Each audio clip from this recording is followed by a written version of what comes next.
From tropical rainforest to waterless desert, from sweeping savanna to giant ice fields, it's been said that a climb up Kilimanjaro is akin to traveling from the equator to the Arctic.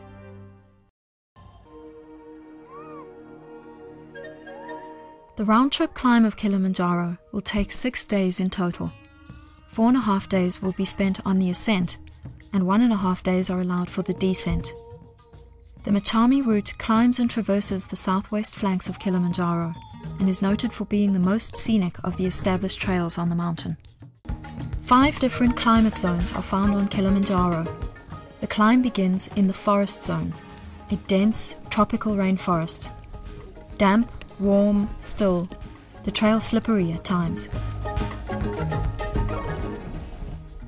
Around 9,000 feet, the climbers enter the heather zone, a grassy world dominated by giant heather plants up to 20 feet tall.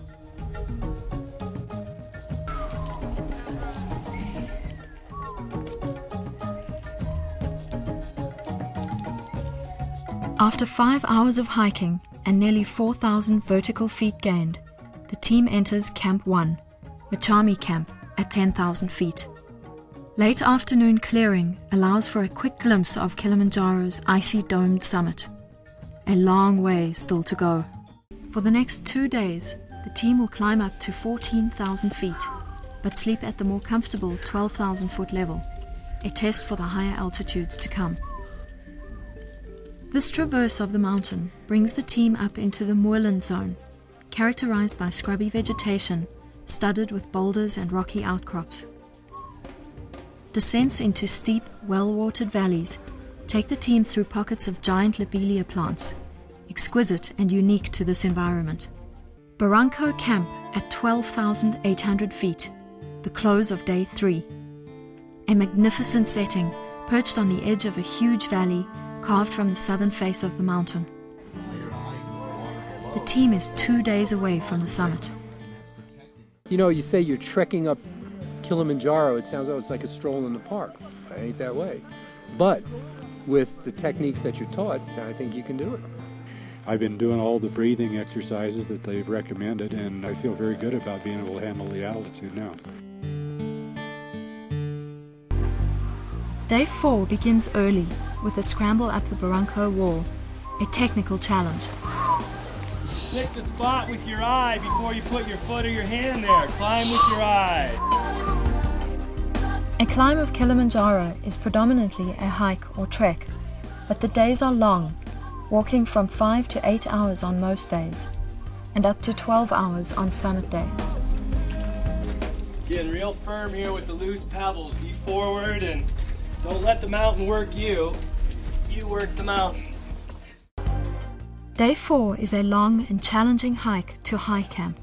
The lush vegetation of the lower valleys is left below as the team pushes into the volcanic, boulder-littered landscape of the Alpine Zone.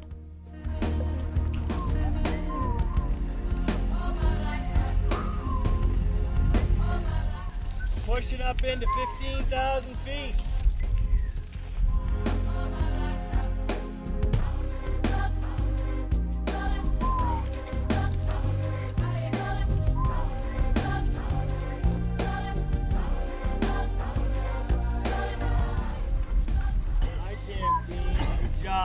I can. We'll slow the pace down. It's going to be really slow out of here. And believe me, up at 18,000 feet, probably about 2 breaths per step.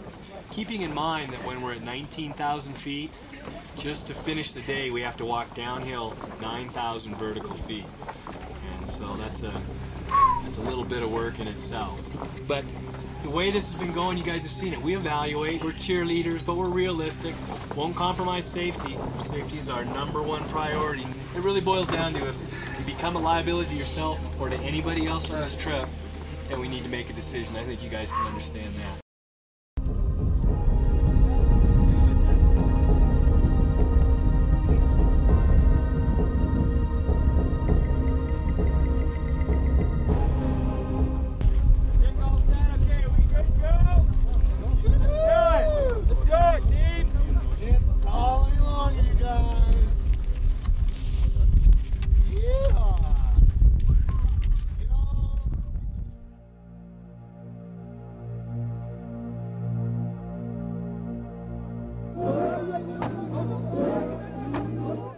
Dawn breaks over the African horizon.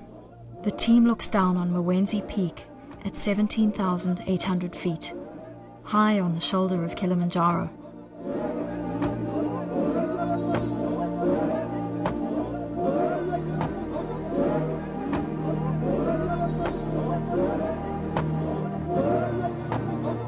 After walking 40 miles and gaining 13,000 vertical feet, the team reaches its goal.